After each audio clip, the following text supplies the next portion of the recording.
Little Don Julio, 1942. Never hurt anybody. In fact, it's just what the doctor ordered. Thank you. I have to say, this is one of my favorites.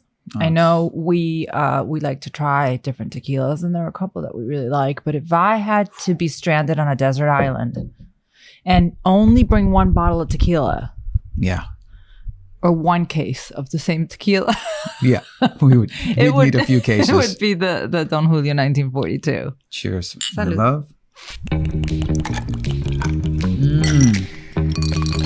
Pour yourself a glass of your finest tequila or whatever you drink.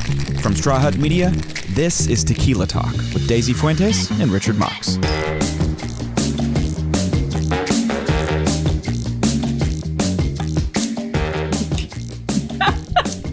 I'm so not used to seeing her with lipstick anymore. Really? Yeah, I said that last time. That is so weird. What do you mean? Do you know that the other day I was actually wearing the little mask? I was gonna go into the drugstore, and I was wearing the little, what's wrong? A little salt right there. Got it. I was wearing, the little face cover that you have to wear whenever you go into like the drugstore or the supermarket.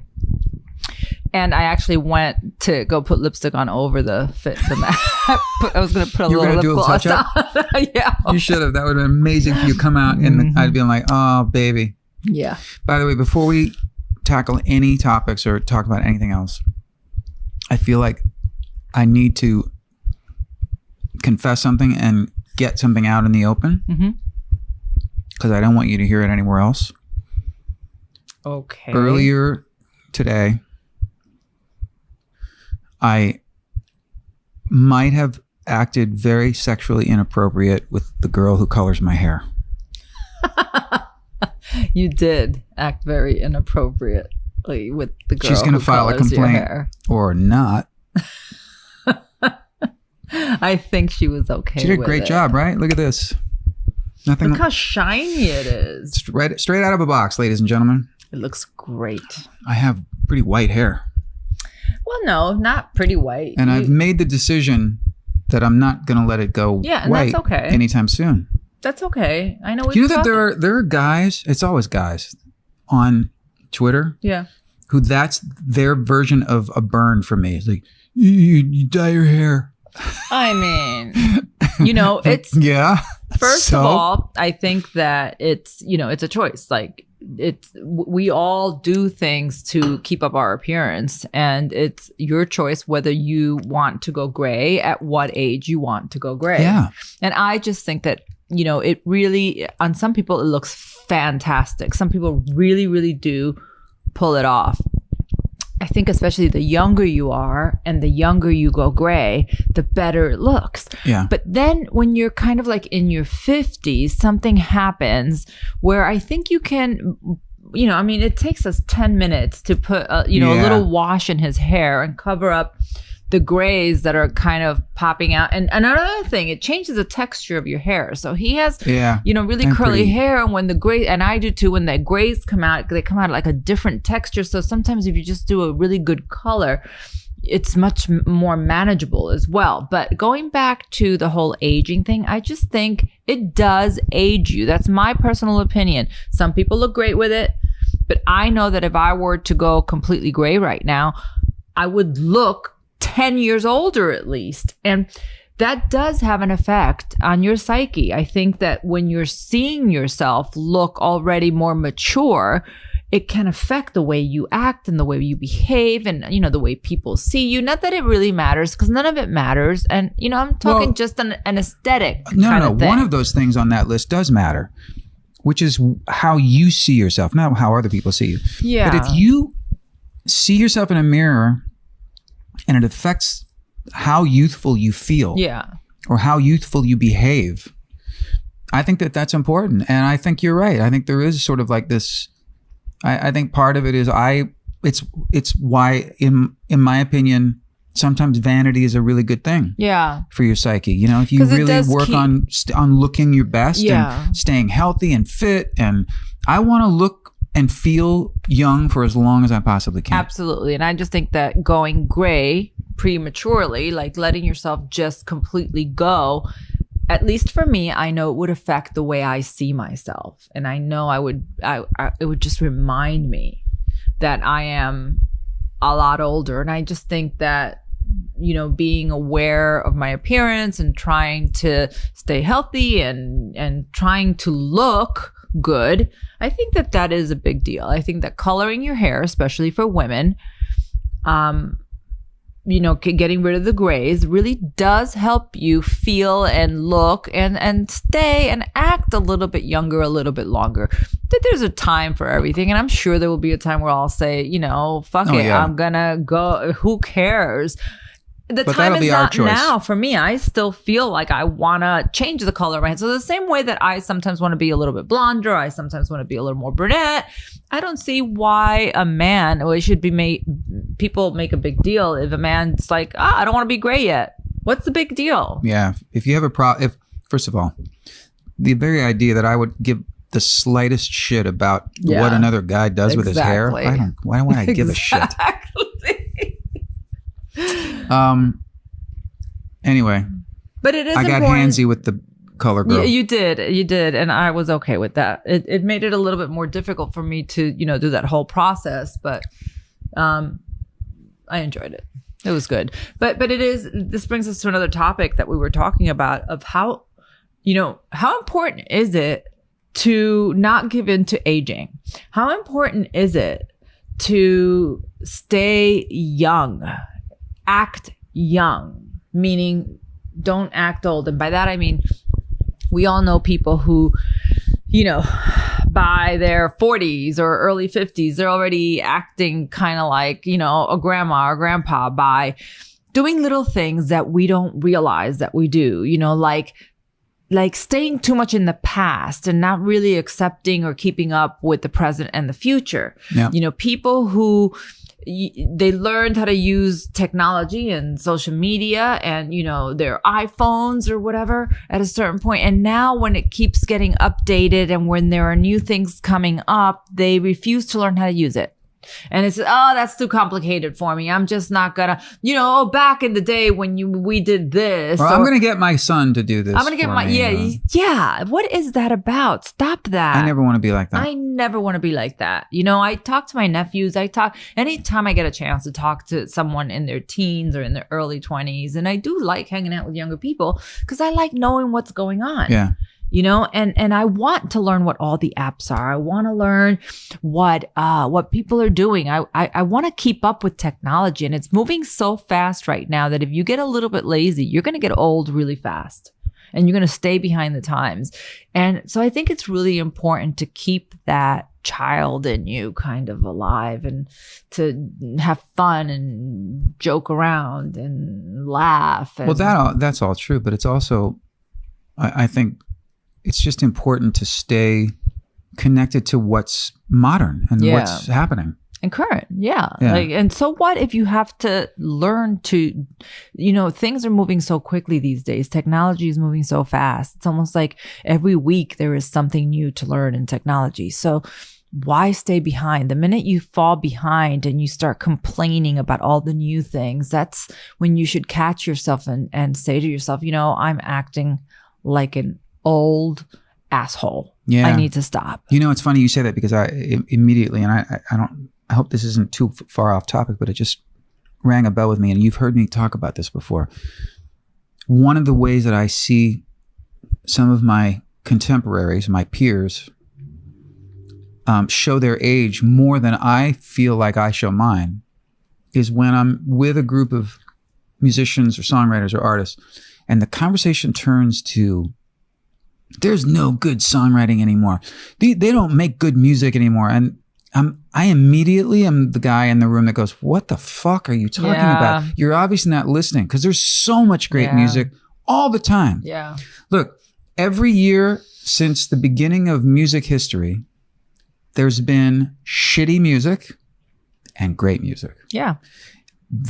In year 3 and in year now. And that sort of rhetoric always just smacks to me of like, don't sound like, you sound like an old guy. You sound like a bitter old person. Like, well, there's the whole thing of, when we were young, our parents listened to their music and they would kind of poo-poo the music that we listened to. Well, that's how you knew it was cool. Exactly. And so then, we get a little bit older and we start poo-pooing the music that, the younger generation is listening to. And I never want to be that way. I've always kept listening to, top 40. And I want to know what's hot right now. And I want to know who the artists are. And you're better at it than I am. Well, I remember when we first met, I was really, really up to date with pop music and pop culture, meaning what was going on right now. And I wasn't really listening to much. I wasn't shitting on anything, but I was not really paying attention. I was just sort of like listening. In your groove. I was in my groove, and I wasn't really listening to Top 40 radio anymore. And then I started dating Daisy, and every time we'd be in the car going on a date or something, we would put on the Top 40 station. She would know every song.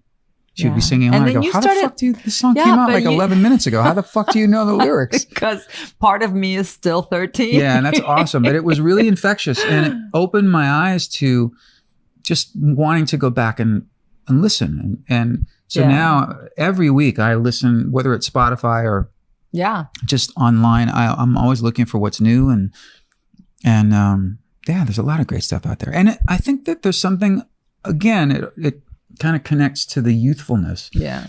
Like if you're listening to the same music that young people are listening to and you're really getting off on it and you really love it. Yeah. There's something about it that makes you feel young. That's like I did a workout upstairs with this beautiful deck, in the sun, and you were busy doing some other stuff. And I went up and did a workout, and I always crank up the Top 40 station. Yeah.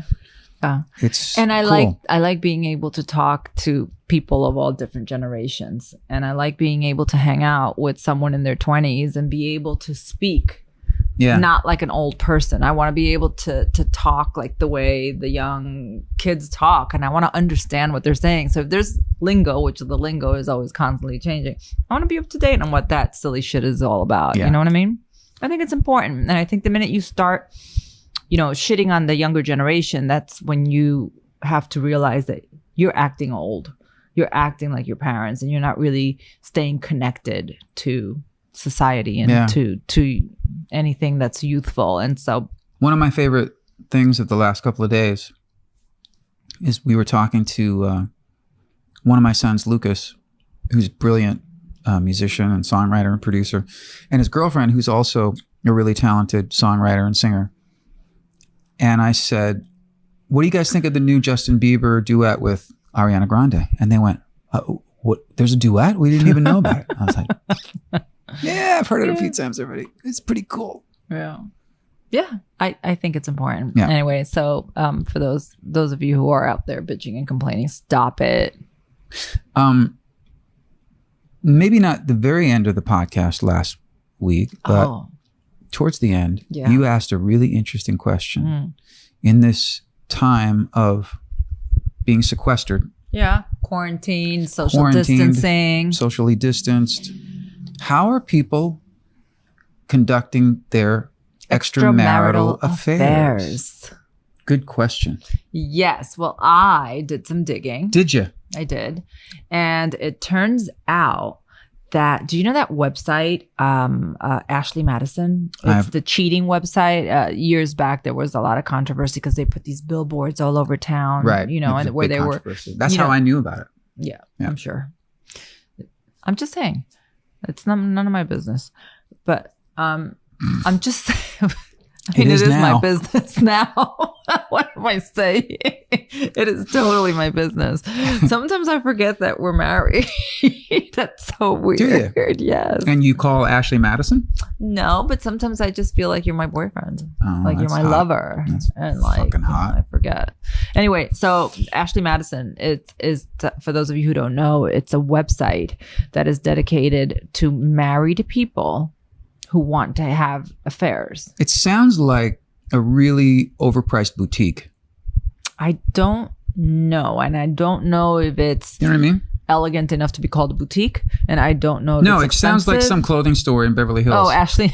Right? Yes. I got this at Ashley Madison. Ashley Madison. I got this top at Ashley Madison. It was $2,000. So apparently, the reports say that they have seen quite a spike in signups since the start of coronavirus social distancing. But how does anybody conduct you know what I mean? Well, from what I was reading, people are carrying on these affairs online with their spouses, like a couple of rooms away. So that's typical. Well, but they're having sex with people from the website. They're literally, having sex online with lovers and people who are meeting during the quarantine are already planning on meeting up as soon as they can to have sex in person. Now they're doing virtual affairs, so they are already planning on continuing these affairs once the quarantine is over. But yes, the website has definitely seen an increase since social distancing. But and does the sexting or the online sexual activity have to go through that website? I don't know how it works. Or is it conducted privately? Why are you asking me these questions? No, that's an interesting question because, how would they know if there's a spike in that? Well, they know if there's a spike in signing up and people signing up to the website. Oh, okay. So then so they know that people are using it more. If they're getting it, if they're getting some probably virtually. Right. So apparently there have been some reports and there has been some research and people do, fess up to a lot of online affairs. So there's that. And then I was also reading that a lawyer, they were talking to a couple of lawyers that have also seen a spike in calls about divorce and people who want to retain these lawyers already because as soon as the quarantine is over, as soon as this is over, they want to file for divorce. So I think that what's been happening is during this quarantine, a lot of skeletons are coming out of the closet and some people are really finding out that even in the midst of this devastating pandemic, that they really don't want to live with their spouses ever again. Yeah. They're discovering that their spouses have either, a porn addiction or some sort of drug addiction or, they're rummaging through their cell phones and their emails and they're discovering that people have these other lives and secrets. And, you add that to a relationship, obviously, that is not functioning. Yeah. Because in order for all these things to be happening, the relationship can't be quite functioning very well. So, I mean, you hear people all the time where one person in the relationship really truly was blindsided. And maybe we could make the argument, well, then you really weren't paying attention. Sure. But there are also some really, really devious people out there. Absolutely. Yeah? So I was reading about this one woman who was having the affair on this website, and she was saying that she had talked to her husband about some of the things that she was having problems with in the relationship, some of the things that sexually she wanted to do. She'd been married, I think, for 16 years. Like what? What did she want to do? She wanted to be, this was an article I was reading. So these are her words, not mine. Not that I wouldn't use them. I use these words often, but not in this way. So the woman, her quotes were something like, my husband and I have been making love for 16 years and I wanted to get fucked. So basically, she said that she had talked to her husband about this, about having different desires. After so many years, she wanted to try different things, and that her husband kind of heard her out and they tried some things, but that changed right away. Like apparently he couldn't bring himself to see her in this new way sexually that she wanted to be seen in now because who knows, people are, watching more porn. People are, seeing more things online. They're connecting more and they want to experience more. So I guess someone who has had a very nice, subdued sex life all of a sudden, wants to feel more fulfilled, and they go to their spouse and the spouse is kind of, what? And who knows, maybe he's doing that with somebody else, but he can't quite do that with her. I mean, people fall into routines and people, or maybe he's just he's happy with the way things are and it's thrown him for a loop. Sure. But I think that, that's a perfect example of what you were talking about when someone speaks to their spouse about a concern and the spouse doesn't quite take it seriously. Yeah. Or you kind of give into it a little bit and you're like, okay, I guess that did it. And then you go back into your same routine without realizing that what your spouse was talking to you about is something that you should continue to talk about and make sure that things are still okay, because eventually it is going to push somebody out to find it somewhere else or find their needs in someone else or, get fulfilled in some other way. And people love to sort of dismiss it as being unimportant, but sexual incompatibility is a real problem in a relationship. If you want it to be if you want to be fulfilled, people will go, sex isn't, sex is important. Well, for some people it isn't. And I think if you're one of those people who are kind of, take it or leave it kind of thing, and you find someone who's the same, who thinks the same way, take it or leave it, that's fine. Right. That's fine. Right. But if somebody is harboring, even if it's just sort of like a privately harboring, like I really want more, they're going to either go find it somewhere else or they're going to be bummed out that they don't have it at home. Well, I think it's going to cause more problems in the relationship because it's like an underlying kind of tone of something that is not right and a connection that is not being that is not happening. And I think connection and communication in a relationship is those two things are major, and one of the biggest ways to connect with your partner is, sexually. I'm 12 years old. I mean, maybe. You make me feel like maybe you're 20. Yeah, okay, 20. Yeah, that was weird. Yeah, that was weird. It got weird. I know what you meant. Yeah. Yeah, he still makes little faces and little smiles when I say something sexual or when. Come on. Yeah. But anyway, I do think it's important. I think that, in a healthy relationship, when you first meet someone and you first get together, that sexual energy is everything. It's so amazing. It's how you connect with the other person. It's, how you feel, I don't know, that special, unique something with that one person. Let's say that there is, love and that there's a connection, the sexual connection is only going to enhance everything. Of course. But people often lose that right away. 6 months into the relationship, a year into the relationship, it's not what it used to be. And that's understandable. Not everything can stay, with that excitement of when you first meet. But it also really depends on people's, it depends on people's circumstances. You could make the argument like, well, why does that happen to couples? Well, if you really, then you look at so many couples who meet, they experience that intense period of sexual awakening and discovery in each other. And then a year and a half later, they have a kid. And then a year after that, they have another kid. And the next thing you know, you've got 4 kids and you've got 2 jobs and you've got this going on and you've got nannies. Responsibilities get in the way. Life gets in the way. I understand. And I think that that's important to understand that your circumstances do change and some things will get a little bit more difficult and familiarity sets in and things do change and that's okay. I think the problem is when people expect that level of excitement of when you first meet someone and you become addicted to that, then that's when people keep trying to replace it and always having to find someone new to feel that level of excitement. But it's very important to understand that, yes, things do change when a relationship, develops and when your life changes with that relationship.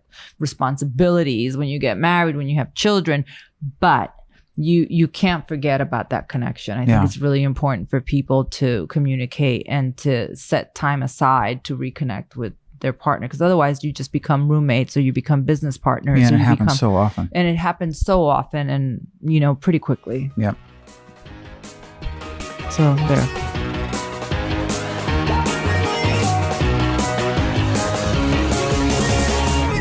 We'll be right back after this short break. I really thought you were the one, but to you I'm just another one. And I should just give you up, 'cause I'm just another one down. Maybe the truth about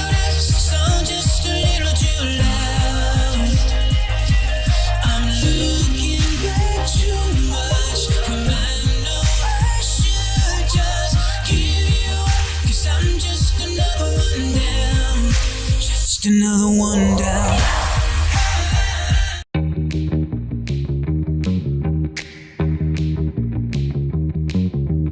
Are we moving on to the next thing, or are we still talking about the? Yeah, I wanted to talk about that thing that you started to talk to me about. Oh, yeah. So Richard brought up this really interesting topic, and we kind of touched on that topic a little bit. And I said, hold on to it because I really want to discuss this during our podcast.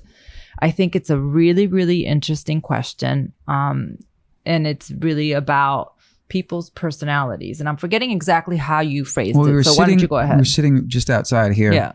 It was a beautiful evening. We were having a drink and getting ready to have some dinner. And the question that I asked Daisy was, do you think that it's, of course it's possible, but do you think that it's plausible, likely, that a person can fundamentally change their personalities, their outward personalities, their whole vibe? So what I mean by that is, and the reference that I made was, years ago, there was a fictional television character, there was a fictional movie character, and I would see these characters sometimes, and I'd think to myself, and they were these really super, like, happy-go-lucky, nothing really bummed them out. Of course, it's fictional. It's not real life. These guys that were just, like, so chill and, like, never got really pissed off and they were just loving life. It was like one big party, not in a frat boy kind of way, but just sort of like, hey. And I would see Was it Scooby-Doo you were watching? And I would say to myself, I want to be like that. I want to be more like that. Because that is not my general personality. I can be... You're a very responsible person. I'm an only child. I felt like I was an adult from the time I was about 8. And I was treated as such. And I was praised for being so mature. And then you start to, like, anybody out there can relate to this. You start to sort of like really love that approval, that particular approval. So you keep conducting yourself very grown up. And the next thing you know, you miss your childhood in that way. Yeah. And, you know, when you and I met and started seeing each other, you brought out a youthfulness and almost not a childlike thing, but a kind of energy in me that had been dormant in me for so long, if not forever. And it makes me wonder, because I still struggle with that a little bit, because I find myself sometimes just being in the rut of me, being in the rut of just, this is who I am, this is my personality, these are the things that bug me, these are the things I'm so serious about. And I wonder, and this is a question for everybody, do you think that it's possible to become evolved enough that you slowly but surely, it's not going to happen overnight, but you just start to push away the things that about your personality that don't bring you joy, that don't bring you happiness? And I'd like to think that there's a version of that fictitious character that I could be that would be authentic. So if you were to change something about your personality, your character, I guess more personality, it would be that you would want to be more carefree. You would want to let things slide a little bit more and not let things affect you the way that they do. Yes, in the way that they do. Now, do you think that part of that has to do with also being a parent? Yes, it's 1,000%. Because I'm the dad. Yeah. I'm 3 people's dad. You're a good dad, too. You're such a good dad. And they're grown men, but I'm still their dad sometimes when they want me to be. And even when they don't want me to be. They always want you to be dad. But you guys know what I'm saying? I mean, Daisy doesn't have children of her own, but she's a great stepmom and she's a great aunt. And you understand, like, there are times when I just want to sit and have a drink with you and you're concerned about one of my sons and what's going on with them, and you want to talk about it and go, well, you need to tell them this and we need to tell them this and they need to do that. And I'm like, no, not right now. I can't. I just want to have a tequila. Yeah. There is something about having this parental thing that It forces you into seriousness, forces you into responsibility. And sometimes you just want to shake free of it and just be like, you know what? They're grown men. Just let them do their thing. I think also... So I can just have more tequila and relax. You've gotten better at that. I have. But I think there's something to be said for people like you and me who started our careers so young. Mm-hmm. You know, I started working. That's a great point. Very, very young. I was, 18 when I started doing some modeling, and by the time I started doing television was like a year later. So yeah, I was really young, and I started learning about responsibilities, and it wasn't just like a little part-time job. It was, I'd had those prior to that. I, worked at a doctor's office, Mm-hmm. and I think that with starting your career so young, you're either the kind of person who is gonna, really blow it and be a partier the whole time, or you're gonna be someone who's been taught to be responsible and to be responsible with your money and with your responsibility for work and, showing up and going the extra mile and having an amazing work ethic. And those of us who think like that are forced, especially when you're that young. And consider it a matter of pride as well. Yes, that's what I was going to say. When you're that young, you almost take it overboard. You almost go overboard with the, I know I'm young, but I need to act mature so that I'm taken seriously. Yeah, there's that. But I also think that one of the things that you and I share about that is this, correct me if I'm wrong, we care much less about if someone doesn't like us or gossips about us, but no one would ever say they're not professional. I think you're right. Mm-hmm. And we I'd like to think you're right. Yeah. Yeah. There are people I'm sure who don't like me who've worked with me, but they're not going to lodge the complaint that I was not professional. Yeah. I think that, and same for you. I think that work ethic is something that you either are taught very young or you just don't have it, but work ethic is very important to me. I notice it in people. I notice that it's lacking a lot these days, good work ethic. But back to the point. I don't want to veer too far away. What I'm saying is, can you be the person who shows up on time, prepared, does their homework, never let somebody down, totally reliable, but is just having the best time?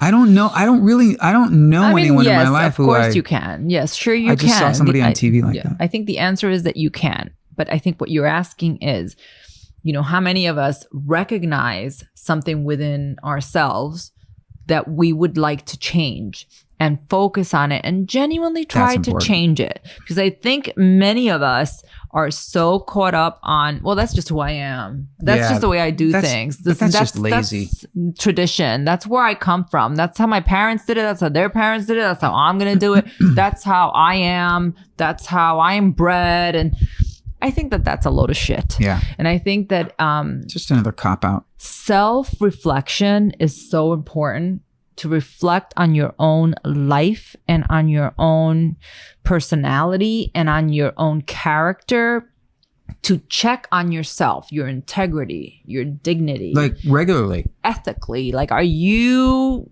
in line with who you want to be? And if you are not, stop and change it. And it's not easy. I know it's not easy. It's a habit that you need to form. And I know I've changed things about me that I've learned that I didn't want to be a certain way. I didn't want to react a certain way. And it takes a long time. It's still a practice. But the minute you become aware of something, of a trait of yours that you're not happy with, is the moment you can begin to change it and to make it better and to become a better version of whatever. Now, can you completely change your personality? Well, I think a lot of people kind of do. And I think that that's called phony. Yeah. When people act fake and they act like what they're not, that's just acting like. What you're talking about is, can you become the person who you think you should be? I want to know what people think. You guys got to comment on this one. It's really a good question. I think do you think it's impossible to fundamentally change someone's outward vibe and personality, or do you think that it is possible? I think it's possible. Well, okay. Again, we know it's possible, but do you think that it's possible in a way that's so difficult that no one's going to do it?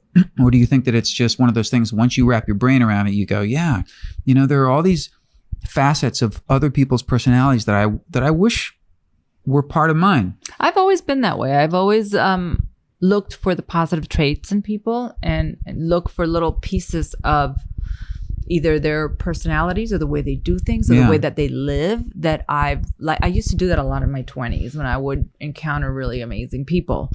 And I would try to focus on what it was about them that I admired. And I would take little bits and pieces of the way these people lived and the way they carried on their lives that kind of I implemented and I took for myself. And I think that's healthy. And I think that it's much more difficult to live a life just being a victim of circumstances and saying, well, that's just the way I am because I'm that way. Yeah, don't do that. More difficult because inside somewhere, you can be a better version of this, that, or the other thing. You know that you want to live a different kind of life. You want to be a different kind of person. And by continuing to say that you are just, it is what it is and you are who you are, people can't change, that's more difficult. That's more difficult to me. Yeah. Okay. Let us know. That's a good one. You also wanted to, you know what I was reading about? Which is something that I wanted to bring up. It's true because you and I talk about it. We've talked about how we get our news from social media, and recently even news. I remember when, the Kobe Bryant death announcement, the first people to break that news, it was TMZ. Yeah. You wouldn't expect that. But they have, Exactly. So people are getting their news online on places like Twitter. And I hate to admit it, but I do too, because right now it's a race to who gets the news first. So in a way, I want to get the news immediately. Like when it happens, I need that I need to be the first one to find something out. On the other hand, you're dealing with a lot of fake news because people just don't do their homework and they just want to get the news out there. I don't think that we're getting the news that fast as much as we're getting a headline. Right. And then when you really start to because what happens with me is I do get most of my headlines from social media. There was a time when I was a real avid newspaper reader. Ain't nobody got time for that. And it's because it's part of the mechanics of how we live now. The problem is that the news media, and I'm not talking about fake news versus this news but why not? Media, everybody else is. Yeah, but I'm talking about everyone. And I could point the finger at every single news organization. What has happened over the last 20 years, maybe even more, is that it became less important to get it right and it became more important to get it first. Right. So it's like, okay, well, we'll clean up if we have to. We'll put in a retraction if we have to. There was a time, boy, do I sound old when I'm describing this. Go watch the movie All the President's Men. I would watch that again. I don't really remember it. I mean, it's just all it's going to make you, it's a brilliant film, but it's going to make you realize how low the bar has become in the news media. I know. There was a time when if you got a major news story wrong, you were done. You were out. You would never work in news again. And now it's constant and there are no repercussions for fucking it up. Yeah. There are no, if you get fired from one news organization, you're just going to get hired by another one. Yeah. And the cycle continues and it's almost why I understand why certain people just stick to one thing and they just go, you know what? I'm just going to believe in that because it takes work to be informed now. Yeah, I'll hear a story or I'll read about a story that I think is like an amazing story on Twitter. And before I tweet about it or before I talk to anyone about it or text someone, oh my God, did you hear about this? This is happening. I have to do the research. I go online and I look it up and I read a couple of the stories that are just developing to see what makes sense, to see what is real. And we're both really good at that. And sometimes we've both, when you've sent me something, 2 minutes later, I'll go, baby, that's complete bullshit. And here's why, and vice versa. Mm-hmm. But even people like us who are diligent about that, sometimes it's just like, it'll take a day or two before you go, where did that fucking quote come from? Because it's just completely fabricated. Right. But or that's not what happened. And it's really frustrating because we're in such this 24-hour cycle of information. I won't even call it news, but just this 24, there's no rest time. Yeah. I was talking to this guy the other day, Steven Weber, the actor, and he said something that was I thought it was so spot on. He said, excuse me, we said when we were kids, and anybody that's in their early 50s, or maybe even late 40s, I'm thinking, let's just say around 50, I'm 56. You'll remember that when we were kids, if you were watching TV late at night, at a certain point, everything went off. At like 12:07, it turned to just a test pattern or snow. It's done. And it was like, okay, we'll pick this all up in the morning. We're going to take a rest and we're going to dive into... What did people do? But now, can you imagine that now? And I don't think we're better off for this 24-hour news cycle. I really don't. We definitely are not. We definitely are not. It's making, it's the rise in anxiety, in depression, and false information. These are real concerns, but not more importantly, but also false information. Yeah. Yeah. But some people are okay with false information, like you said. Well, as long as it sticks to the narrative that they like. That's right. Are you done with your tequila? Almost. And we're going to need another bottle of that whole bottle? Well, I mean, not right now. There wasn't much left. We're not that. We might have a problem, but we don't have that big a problem. We have so many problems. Our biggest problem right now is that we're out of 1942. Yes. Let me see how we're doing because we might want to wrap this thing up in a second. We do need to wrap up, but I want to wrap up with that other thing that you said that... The one, we're going to take a turn? Yes, we're going to take a turn. We're going to take a turn and we're going to... Because he said, I'll bet you... I have something I want to say, but I'm dying to know what it is. So what I said to her in the car the other day was, on our next podcast, let's choose something to reveal about the other in front of all of yous. That's something about the other person that people wouldn't know. So am I going to go first? Or should I go second? First. Okay. So here is something that I'll bet you didn't know about Richard Marx. These aren't juicy tips because we don't reveal. Mean, we could make mine isn't. This one isn't juicy, but here's something that you didn't know about Richard Marx. And this is actually very cute. So Richard Marx is obsessed with coffee. Yeah. So I actually missed this because we would travel a lot. And every time you're out on tour somewhere, right, he always looks up like what the hottest coffee shop is in whatever town he's going to. Interesting you use that word. What? Hottest, because I don't like hot coffee. Right. So that's the thing. He likes iced coffee. He likes an iced mocha. Sorry, but I interrupted you. An iced mocha. So not only that, he's very particular with his coffee. It always has to, I've never seen him have a hot cup of coffee. No. Always iced mocha. So he has to go and find the right coffee shop that has the right sort of plant-based milk and the right kind of cocoa and the right exact... This is important shit. It's like a fucking science experiment.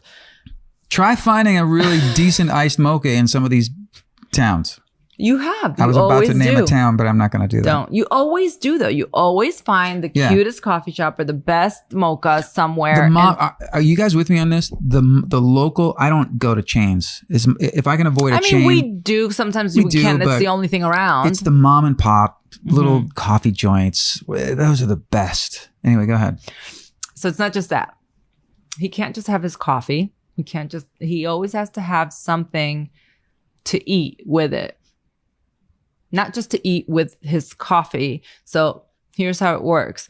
He will have some sort of like you're really going with that pastry thing, some sort of like scone or some like oatmeal muffin thingy or something. And he will have to take a bite out of the thing and then drink his mocha, and then he squishes it around in his mouth. It's like a bite and then a sip. And then it's like a swish around. Some people would dip a cookie or a biscuit in their coffee and then eat it, but he just does it all in his mouth. Yeah. Yeah. So I think that's really cute, and I'll bet you didn't know that about Richard Marx. They didn't need to know that about Richard Marx. They know it now. All right, so you want to know something about Daisy Fuentes? I don't think they do. And this is a conversation. Think it's interesting. I mean, I find it interesting. I don't even know what you're going to say. What could you possibly say? Daisy Fuentes, first of all, not only does she not have voicemail, she will not, under any circumstances, leave anyone, including her husband, a voicemail. Is that true?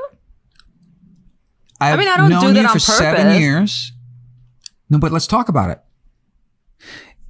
So I've mentioned this to her over the years every once in a while. I'll be like, I saw you call, but like, why didn't you leave a message? And you're like, I don't do that. Well, because I text you.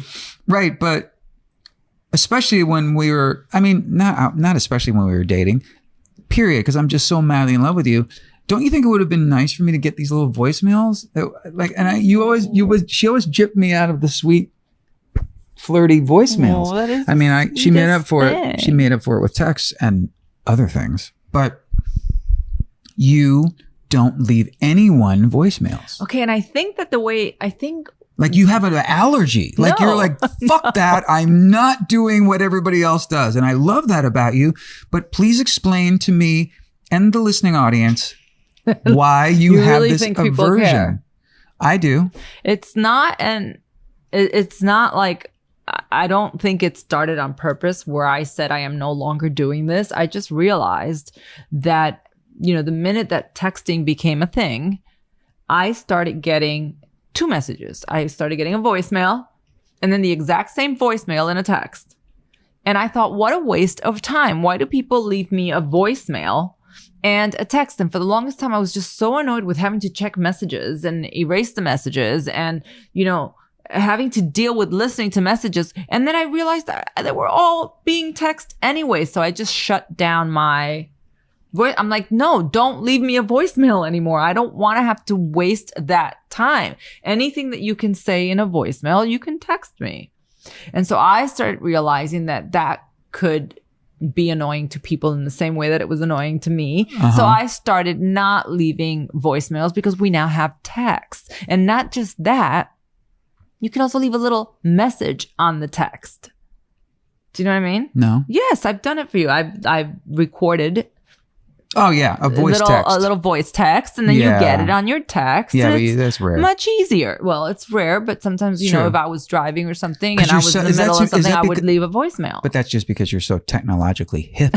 Yes, that must be why. No, but don't you think it's a waste of time to leave a message and to do a text? It's almost like voicemails have gone the way of the dinosaurs. And what's the point? When we were dating, like in the first year, and we were driving somewhere and I needed to call someone from the car. We were driving.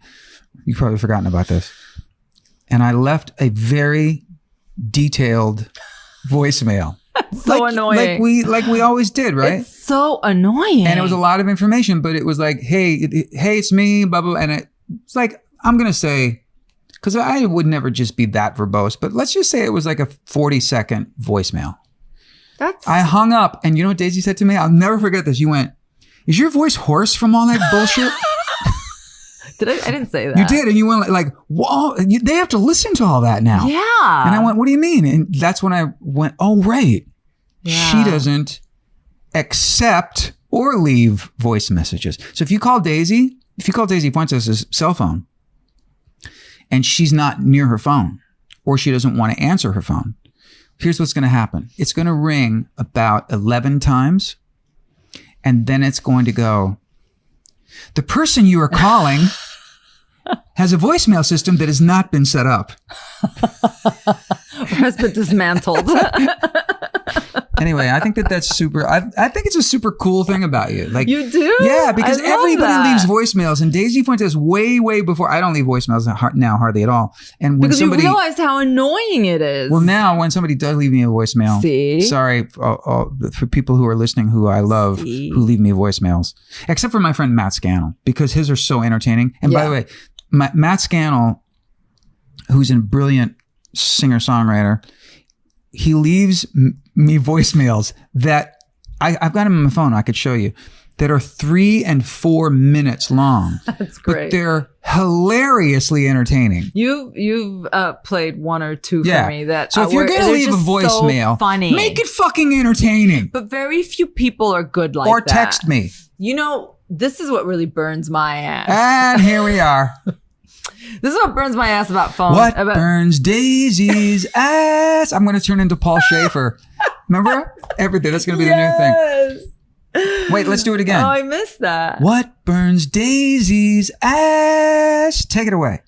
When people leave a voicemail and they talk like they're actually talking to you.